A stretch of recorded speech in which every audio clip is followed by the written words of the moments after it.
Han er stripperblind. Ja, det kan godt være, at han er stripperblind, men han hævder selv, at han gik før stripperen ankom. Så mit spørgsmål, kan man overse en person, der dukker op og tager tøjet af i en sammenhæng, hvor... Ja, hvorfor ikke? Altså, jeg synes ikke, at PC i det her tilfælde har haft noget problem med at forklare mig. Det jeg mener, det er, at hvis en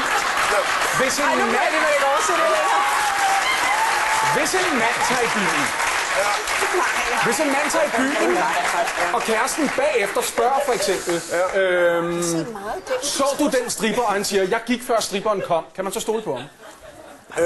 Nej, selvfølgelig lyver han.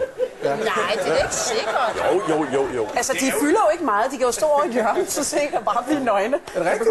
Men hende der stripperen, det var ikke Tina Nedergaard, vel?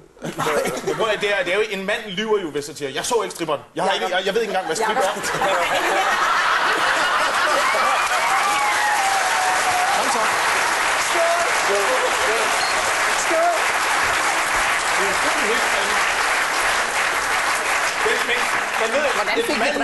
Men den ærlige mand ville jo have sagt, hvad? Var der strip?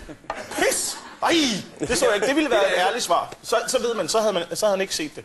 Det er altså mærkeligt, ikke? Nu har regeringen endelig en mulighed for at få en vindersag. Ja. Ikke? Altså, tænk nu, hvis han havde sagt, altså...